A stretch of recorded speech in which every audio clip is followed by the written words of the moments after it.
Trade rumors continue to swirl around Islanders starting goalie Ilya Sorokin. We'll tell you why there's no reason to worry. Coming up next on today's Locked On Islanders podcast.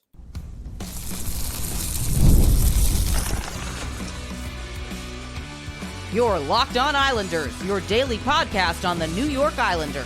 Part of the Locked On Podcast Network, your team every day. Welcome, everybody, to the Monday edition of the Locked On Islanders podcast, part of the Locked On Podcast Network, your team every day.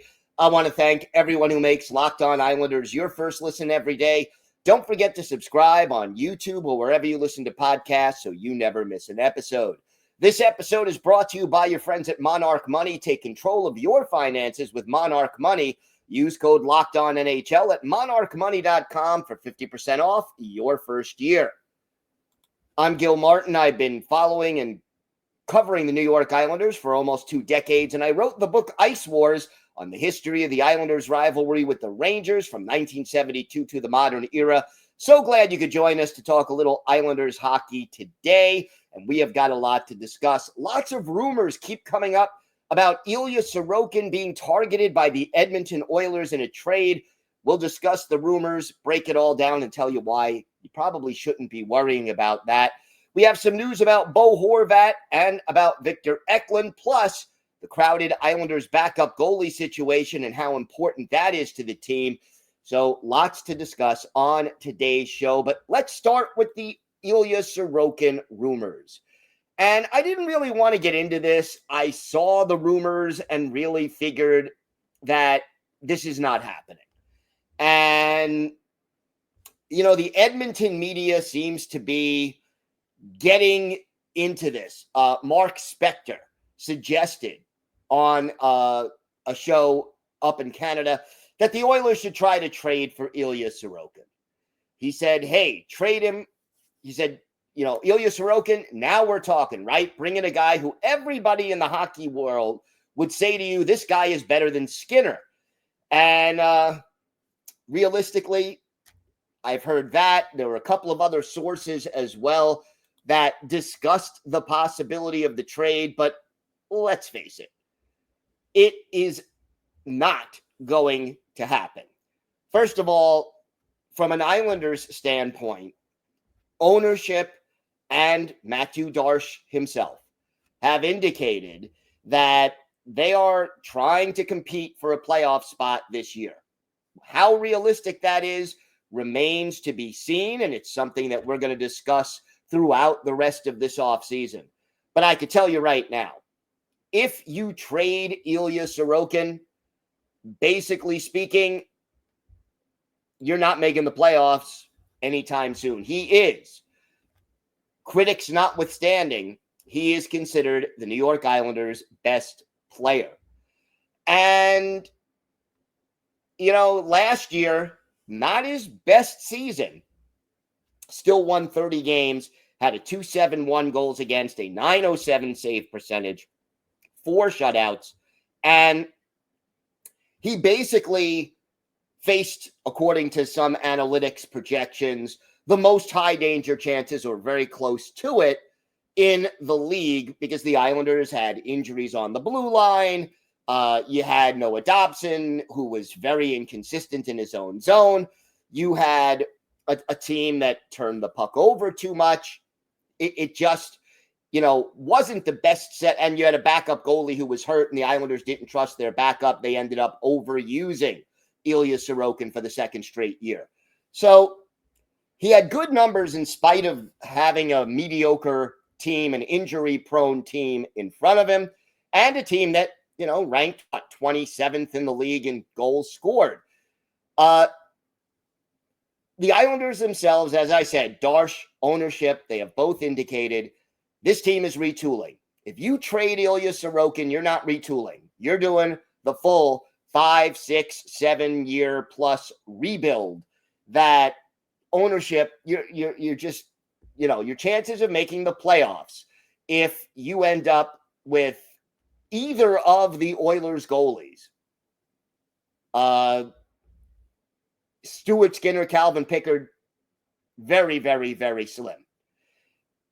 Sorokin's agent, Dan Milstein, has indicated that this is a non-starter. He said, Ilya Sorokin has a full no-trade clause and has never been part of any trade discussions, not at any point. Surprised that this needs correcting, but here we are. There's a difference between reporting facts and creating buzz around yourself. This was a tweet on X. And then Sorokin indicated, I wasn't surprised by the rumors. It's part of the business. What did surprise me was how seriously people took them. So I think what we're looking at right now is a wish list that, if I were covering the Edmonton Oilers or I were an Edmonton Oilers fan and I said, hey, how can I improve this team that went to back-to-back Stanley Cup finals despite having inconsistent goaltending over the last 2 years? A team with Connor McDavid, arguably the best player in the league right now, with Leon Draisaitl, one of the top 5 or 6 best players in the league right now, and a lot of other talented players on the roster. But the goaltending has always been an issue. So, yeah, I get it. That's on the Oilers' wish list. But it doesn't fit what the Islanders are trying to do. And obviously, we've heard from both Sorokin and his agent essentially saying, hey, he's not going anywhere. And with a full no-trade clause, even if Mathew said, yeah, I want to make this trade, Sorokin can just say, you know what? I don't want to go anywhere. So unless the Oilers are willing to deal some major capital, and I don't see them doing that, it defeats the purpose of them adding Sorokin as the last piece of their puzzle to try to win a Stanley Cup. And unless the Islanders' ownership and Darsh change their direction entirely and say, you know what, full rebuild, we're tearing this whole thing down. And I'll tell you this, if they trade Sorokin, they might as well trade Mathew Barzal and or Bo Horvat, because, if you're talking about a 5, 6, 7-year rebuild, by the time that rebuild starts to pay dividends, Bo and Barzy will be 35, 36, 37. Not ideal for them. So it just isn't realistic. And then maybe the other thing is, and this is a little bit more doable, how would the Oilers fit Ilya Sorokin under the salary cap? They don't have the room. Are they giving up Ryan Nugent-Hopkins or Zach Hyman or a player that would take on a big cap hit plus prospects plus a number 1 pick? There are so many reasons why this isn't happening, and maybe only 1 or 2 that it could happen. And the 1 or 2 is, yeah, it would be great for the Edmonton Oilers to get one of the better goalies in the NHL and help them win a Stanley Cup. But, if I'm Mathew Darsh, my response is, thanks for calling. I appreciate your interest. He's not really available at this point. And, I wouldn't even approach Ilya Sorokin or his agent unless the Oilers make an offer that is so outrageously big. And I don't even know what that, you're not trading Draisaitl, you're not trading McDavid. You're going to trade your number 1 prospect, 2 number 1 picks, and a second tier player, a top 6 forward, a winger preferably. It's not happening. It is an ideal wish list for the Edmonton Oilers, but it is not what the New York Islanders are doing right now. It's not what Ilya Sorokin wants. It's not what Mathew Darsh wants. It's not what ownership wants. And guess what? All 3 of those people have veto power over any deal. So if I'm the Edmonton Oilers, yeah, I would love to do this. You put Ilya Sorokin on the Edmonton Oilers the way they were a year ago. If you just substitute Sorokin for either Pickard or Skinner, I think the Oilers win the Cup last year, maybe the year before as well. but it is not happening. And, the other thing you got to remember, the Islanders, this is one of the areas where Mathew and Lou Lamoriello agree and are on the same page. Look, there are similarities and there are plenty of differences in their approaches. But one similarity is you build from the goal out. You go goalie, you go defense, and then you build up your forwards. Ilya Sorokin is signed long-term. He is the cornerstone of this team right now. Yeah, Mathew Barzal and Bo Horvat may be the face of the franchise, but their best player right now is Ilya Sorokin, and I do not think he is going anywhere. All right, we have got a lot more to get to on today's show. We're going to talk about Bo Horvat and Victor Eklund. Some news about both of them. We'll also address the backup goalie situation and how that could impact the Islanders season. All that and more coming up on today's Locked On Islanders podcast. Today's episode is brought to you by Monarch Money. Ever wish managing your money felt easier? Well, with Monarch Money, it can. Whether you're growing your savings or planning a big purchase, Monarch puts you in the driver's seat. It's like having your own personal CFO, giving you full visibility and control over your finances. Monarch Money is more than a budgeting app. It's a complete financial command center. You can track all your accounts, investments, and spending in one place. So in addition to managing your money, you're also building wealth. And look, if you're sharing finances with someone like your significant other, your spouse, your roommate, well, Monarch Money can help both of you stay on the same page. So take control of your finances with Monarch Money. Use code LOCKEDONNHL at monarchmoney.com for 50% off your first year. That's monarchmoney.com, code LOCKEDONNHL for half off your first year. So a little bit of news over the weekend about both Bo Horvat, kind of also about Mathew Barzal, and about Victor Eklund. Let's start with Bo and Barzy. And, this one I think is pretty straightforward. Canada announced its national team orientation camp. It is in Canada, and they invited 42 players. It's going to be held August 26th, 27th, and 28th. And we'll see. But they invited 42 players. Only one New York Islander is on the list, and that's Bo Horvat. You do have a few ex-Islanders, Noah Dobson among the defensemen invited under these circumstances. So Devon Taves, also of the Avalanche, formerly an Islander. And, guess what? You also have John Tavares, the former Islander, invited. But Bo Horvat is the only current Islander invited to the team.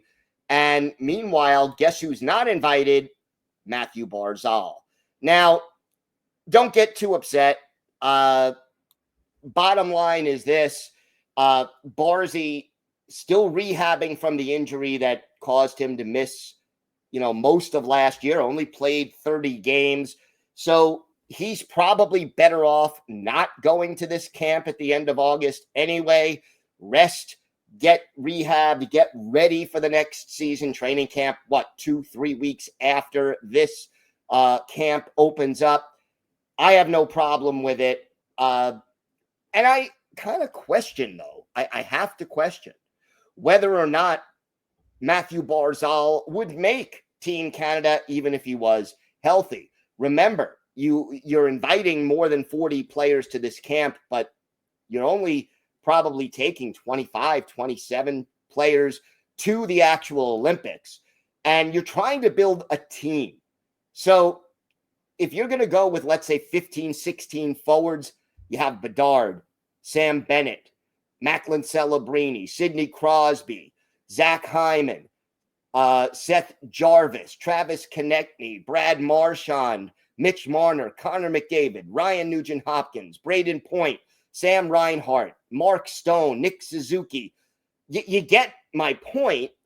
there are a lot of talented players on this list. And, if I'm picking the top 25 Canadian players, again, 15, 18 forwards, whatever it's going to be, yeah, Mathew Barzal has a specific skill set and a talent, but I'm not sure he would make the team. I might invite him to camp if I'm the GM of Team Canada, but that doesn't mean I necessarily have him on my final roster.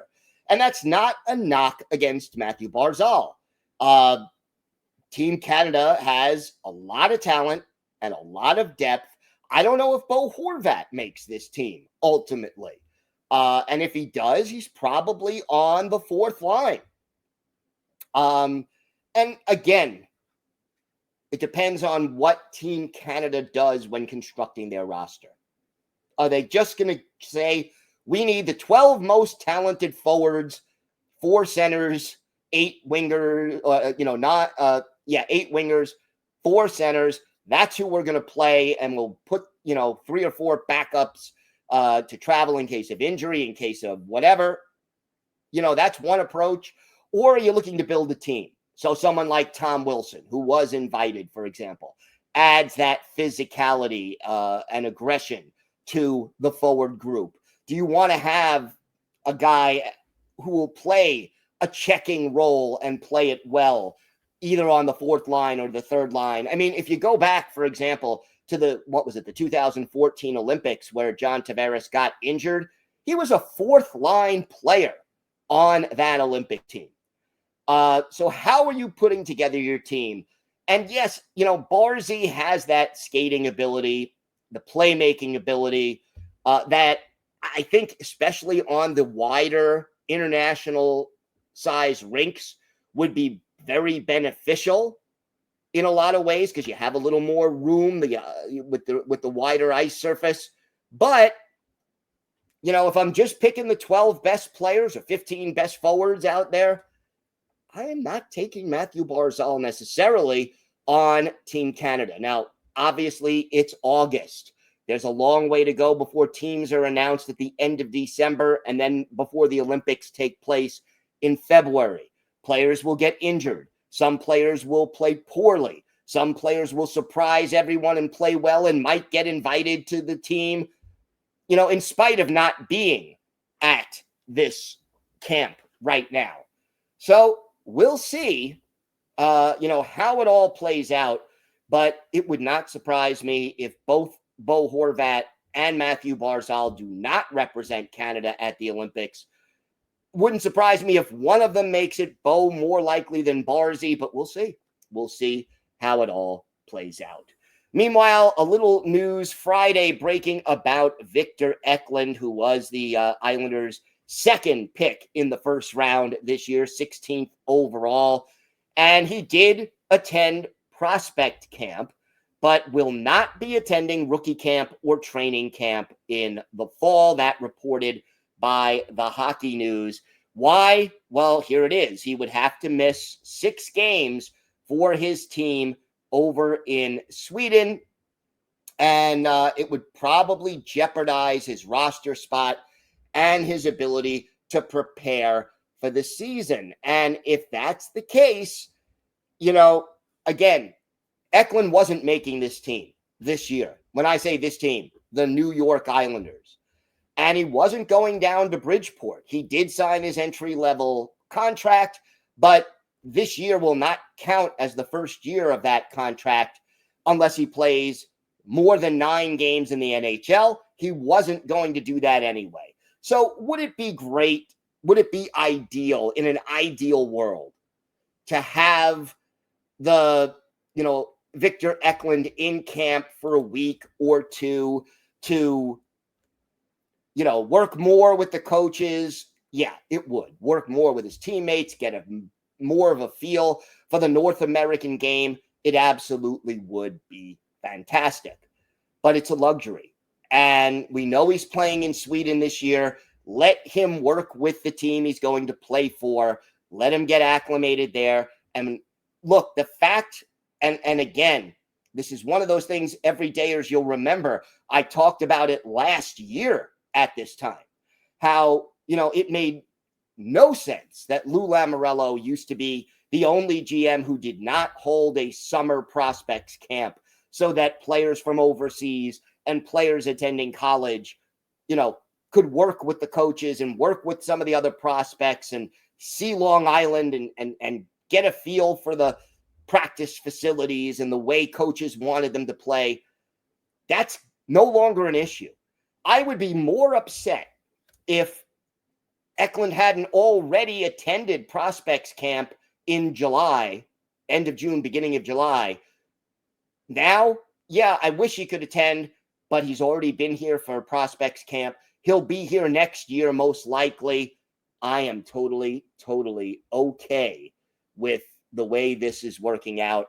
Again, would I prefer him to spend a week at Islanders training camp this year? Yes. Am I losing sleep over the fact that he won't? No, it's fine. And we'll see how it all plays out. All right, we're going to talk about the Islanders' backup goalie situation and how that affects the team this year. It could have a major effect. Plus, our Islanders' birthday today will make this an easy one. A goalie who starts for the team right now. Let's see if you can guess who that is. All that coming up on today's Locked On Islanders podcast.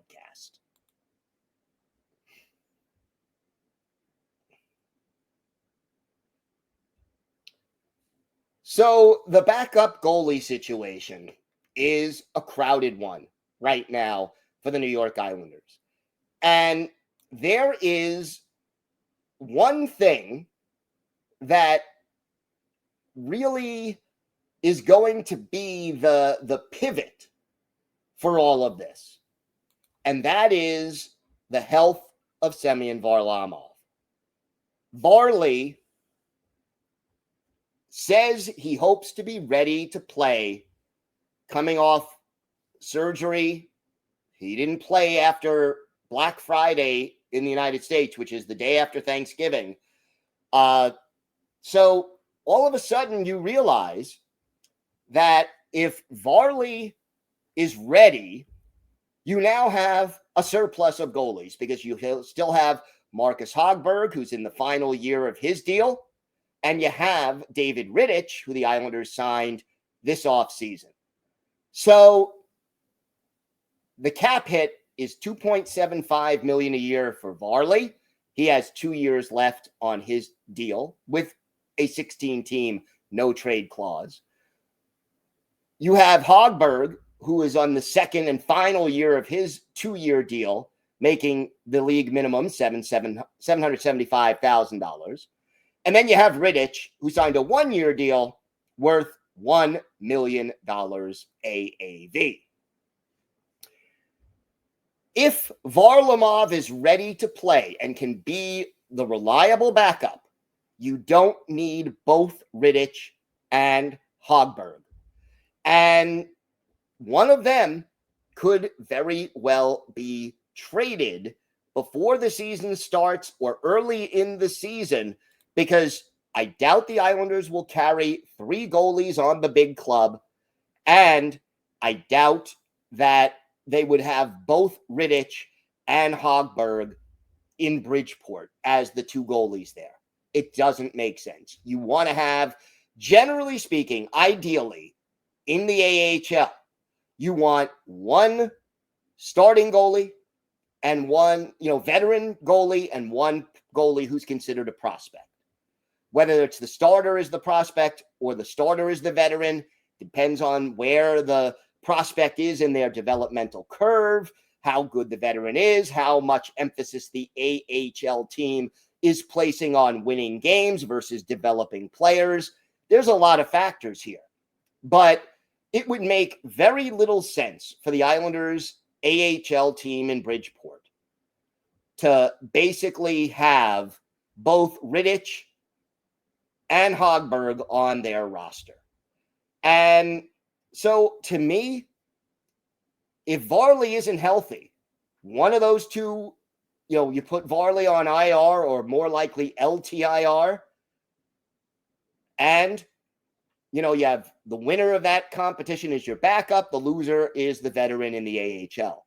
But if Varley isn't ready, If Varley isn't ready, one of them is your backup.